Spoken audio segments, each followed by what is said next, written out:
In an interview with Wired, the WoW game director Ian Hazzikostas reflects on the shifting culture war of the landmark MMORPG.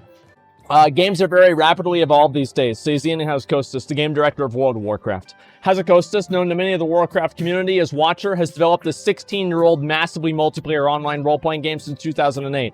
On a call with Wired, he reminisced about how early in the history of games, before raid walkthrough videos, data mining dumps, and Easter egg maps, opacity was a double-edged sword.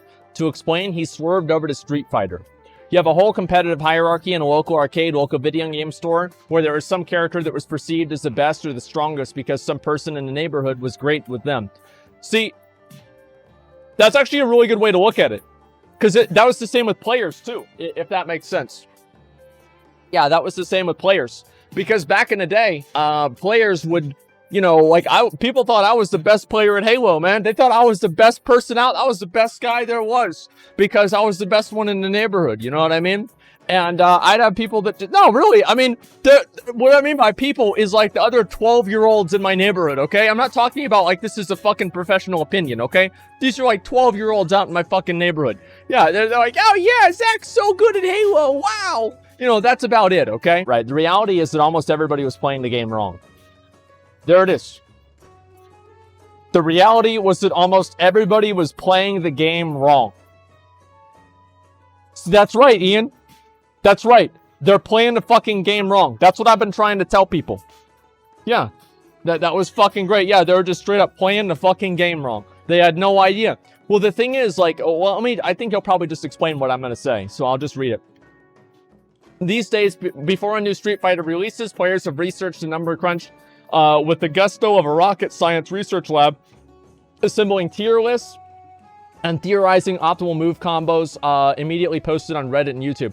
The internet as a whole, world as a whole, has been refined the process of accelerating and socializing information and figuring out our problems. For Ian Hazzikostas, tasked with stretching World of Warcraft into a longer and longer virtual universe, sustaining an ever-increasingly elusive sense of awe, that accessibility of information is both a curse and a blessing. There were no rules, there was no right or wrong way to play. I feel like there was always a wrong way to play. Like, I'm not really sure how true that is. Like, just in general, I think that's kind of, I don't know. I've always felt that way, you know? It's like, if you play the game, even in vanilla WoW, people would tell me that I was playing the game wrong, okay? I've always been told I've been playing the game wrong. Okay, let me go back and I'll read the rest of this. In its early days, fitting for the fantasy genre, World of Warcraft's magic was deeply intertwined with its sense of mystery. It was countless gamers' first MMORPG. It was mine. Back then, it had the pull on millions of players, and it was due to in part to its vastness of the world and long, rocky path to top-level glory. To find a party, you'd stand in the city center and shout until someone agreed to come with you. To teleport to another city, you'd track down and pay a mage. Well, you'd go AFK on a flight path, but okay. To attempt a raid, a group of dedicated players relied on the age-old method of trial and error. This contributed to the vile Leroy Jenkins meme. Which player? Okay, I know that one. There was no rules. There was no right or wrong way to play. Just you and your pet wolf as a hunter trying to make your way in the world and figure things out from there. Do you guys think, like, was it really like that? Like, I feel like to an extent it was. But there are still people that managed to do it wrong, if that makes sense. I guess it was much more like that now than it is now, if that makes sense. Like now, oh my god. Like holy shit, now it is insane. Swimming around this deep, cloudy sea, players had to search blindly for open hands to hold. This feeling of being teleported into an antagonistic, unknowable world forced players to use each other as buoys. After 30 minutes of yelling LFG Shaman level 40 before landing a party, Hazzikostas says players were much more likely to be tolerant of each other's faults. This is a big truth. This is a 100% big truth. Because I used this example before, right? Is like if you were in Scarlet Monastery. If you were in Scarlet Monastery and you got a tank all the way up there and that tank didn't know what defensive stance was, would it be faster if you just teach the tank how to tank? Or would it be faster for you to actually just get a new tank? Because the fact is, you fucking taught him how to play. You were like, listen, man, listen, it's going to be 35 minutes before we get another one of you. And by that time, I've got to fucking leave. So we're going to go ahead and teach you how to play. And DPS is expendable. Well, what I mean is that, like, if you waited for somebody to get all the way up to SM, you were less likely to replace them because you just invested 30 minutes in waiting for them to get there. So that's really what I'm trying to say. And that's true. You probably weren't going to kick your healer who made a mistake from the group, because then you'd be back to spamming chat for 30 more minutes. There it is. If the hero kept everyone alive and was even a little nice, you'd be more likely to add them to your friends list for a lot faster leveling next time. That is very true. That's how it's always been, man. And I like that a lot more. Strong networks of friends emerged from this. Players who'd shift from discussing spell rotations to significant others in text chat, third-party voice chat, or over the phone. I never really talked to anybody on the phone that I ever played WoW with. I gave a few people my phone number if they had to text me whenever the raids happened, but that was about it. I never really did anything beyond that. I know other people did, like if they were like e-dating and shit like that, right? But everybody knows this. Like, this is one of the best parts about the old school, like, online community, right? Is you'd be sitting there, and just like, this happened to me in Halo. It was my first time in Halo 2 online. And it's like, you'd talk to somebody, and they'd be 14, and you'd tell them about your troubles of homework, not being able to find a girlfriend, and being too skinny. And then they'd be like, bro, that's so crazy, because I have the exact same problems, but I live in Minnesota. And it's like a certain sense of, like, togetherness that the game just kind of created, and online communities created back then. I think now it's not really as common, because you just have so many more online communities, and it's so much more prevalent. But back in the day, this was super, super common. My WoW friends are from Minnesota too. Well, regardless, I mean, no matter where they're from, they're probably not from the same place you are. And if they are, then, like, you know, you think like, oh man, maybe I could meet up with this guy and see what's up with him, right? And, like, I don't know, like, have coffee with them, or I don't know, go to McDonald's together.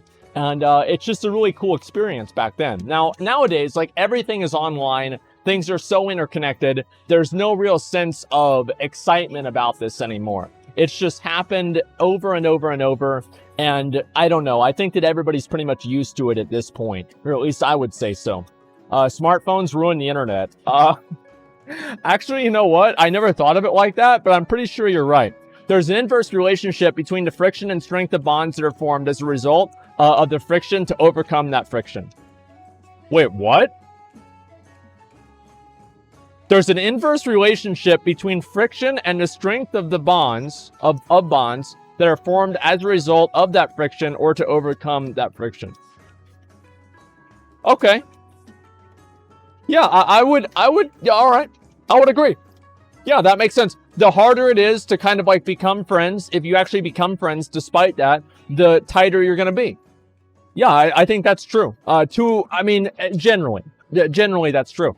Over the course of its life, World of Warcraft, like other still relevant MMORPGs, what other relevant MMORPGs? Like RuneScape? I don't know. Regardless, developers smoothed out the bumps, slowing players' pathways down to the high-octane stuff. Live or die raids and fanciful new landscapes with automatic party finders, quest markers, simplified gameplay systems, and the like. Leveling is fast and is slated to become 60 to 70% faster with World of Warcraft's upcoming Shadowlands expansion. Players led much of this change with aggressively aggregated information on forums, wikis, and walkthroughs, and the culture of optimized grinding that's now become the norm. Epic raid bosses were something only a small percentage of the player base got to experience, says Hazzikostas, in the early days of World of Warcraft. Today, a large share, something like over half, were able to defeat the biggest multiplayer raid encounters the game has. Wait, what? I feel like that's not a success. Like, how is that a success? Everybody, I really hope that's not how they're looking at it, man. It's like they're sitting here and they're talking about how great it is that half of the people playing the game were able to defeat the last raid encounter. Like, I don't know, dude. The other half quit. Yeah, it's a success and accountability. Well, it's a success and it's an excess and accessibility. You're right, but accessibility is not correlated to success. Like, it's just not. I don't understand it. Like, yeah, it's just simply not. 30% paid for carries. Yeah. All right. Let me go back down the rest of this. Okay. World of Warcraft players are much, much better than they were back then in the game's early days. Today, people are almost trained to min-max. Says Hazzikostas. I think people have always min-maxed. It's just that they didn't know how to min-max back in the day. It's like every hunter, if the hunter knew that they'd be able to do more damage with a bow, everybody was using a bow instead of a melee weapon, except for a few idiots, right? And many of them have like some kind of like weird fucking complex in their head that they wanted to do something different. Like, oh, I'm not like those other hunters. I'm going in there with my staff. Haha, raptor strike. Ooh, look at my damage, boys. And then everybody else kicks them out, you know? But everybody else, it's the same thing, right? There's certain people that have like this complex about like trying to do something really bad in a video game, and then they want to like prove that it's not as bad as it really is, but it's still really bad. And it's like people that play like really bad characters in Smash Brothers, for example. It's super, super dumb. And so I'm not like the other girls. Exactly, man. Okay, so I think this is true. But also, I think that the fact is that, like, the main reason why you have more min-maxing now is that it's just easier to min-max. Like, you can find the information better. If people could have found the information back then, they would have done it back then, too. I think that's really what it is. The community pushes people in that direction, especially socially. Even if it's not your preferred playstyle, the people who may want you in your group, or may not, are holding you to those same standards. That's right. That's what my concern was with Covenants. Once it's not knowable, you're expected to know. Yeah? Just like PvP vendors. The answer to any mystery is a Google search away. But nobody would trade the accessibility of information today for a half year stuck below level 40. I don't know about that. Nobody would trade the accessibility information today for a half year stuck below level 40. Well, think about it like this. If you spend a half year stuck below level 40, that means that you played the game for half a year. That's a long amount of investment in the game. Yeah, I don't know. Like, I feel like there's a lot of people, like, obviously, here's the thing. Nobody is going to say that they want to do that, but I feel like the experience of that might be more rewarding for some people than playing a game for 2 weeks, killing the last boss, like the other 50% of the population, and then quitting. Let me fully explain what I'm saying. So if somebody spends half a year below level 40, that implies that they spent half a year playing the game. If they spent half a year playing the game, the odds are that there's a reason for that. And the odds are the reason for that is because they enjoyed it. So is it better to give somebody an experience that is more complete, or is it better to give somebody an experience that is more fulfilling? So if you look at a more fulfilling experience is what I'm talking about at level 40 and what people got out of vanilla WoW. A more complete experience is killing the Zoth around 50% of the population. So just because somebody might say that they want to be able to kill the last boss, that doesn't necessarily mean that them killing the last boss is going to improve their experience of the game. So there's a problem of Blizzard listening to what players want and then giving them what they want and neglecting what they need and what makes them actually feel good about playing the game. That is what I'm talking about. That is what I'm trying to explain. Does that make sense? Just because people say they want to be able to kill the last boss, does that mean killing the last boss will make the game better? And if you guys want a parallel to this, if you look at Grand Theft Auto, for example. Grand Theft Auto, many people put in the cheat codes, and then very shortly after they put in the cheat codes, I don't know about you guys, or another game, right? Maybe it wasn't Grand Theft Auto for you, it was something else. Shortly after you put in the cheat codes, you quit the game. You quit the game because you were bored of it. You've basically already beaten and conquered the game. So a lot of people are saying true. Yeah, I mean, like, there are some people that are not. There are some people that are not. But for me personally, I think that's a very common behavior. And so because it's such a common behavior based off of all the people that are talking about it, that means that there are a lot of people that don't actually know what they want. And that's why it's up to the developers to be able to perceive what they want and listen to what people are saying and derive from that what they actually want. Because what people say they want is not always actually what they want. Does that make sense? Have I explained it now a little bit better? Okay. All right, good. All right, let's go read the rest of this. The game is more casual because both developers and players made it that way. So building player-to-player connections isn't as vital. Although World of Warcraft included several level syncing and server hopping to make it easier to play with pre-existing friends, online strangers plugged into a party here or there became disposable. Well, yeah. Like, that's 100% true. In August 2019, a litmus test launched for how player behavior has changed over World of Warcraft's lifetime. World of Warcraft Classic is a separate game capturing World of Warcraft as close to its 2006 release. Gameplay is fantastically inefficient. Yeah, that's about right. To get somewhere, you probably have to hoof it. To track down the troll you're supposed to get the tiger skins to, you have to run around and search, or you download Questy, of course. Even though the ample guides and walkthroughs exist for World of Warcraft Classic, the game just simply isn't made to be blasted through at top speed. As a result, questing feels less like a means to an end than an end itself. Personally, I can't play World of Warcraft Classic without add-ons. Modern overlays that bring quality of life changes to the interface. In the second monitor, I googled specialized maps and leveling guides while ping-ponging my character to quest on the other hand, never interacting with strangers. Every now and then, I'm swinging an axe against a raptor. A player might come up and ask whether I can help them complete the same quest.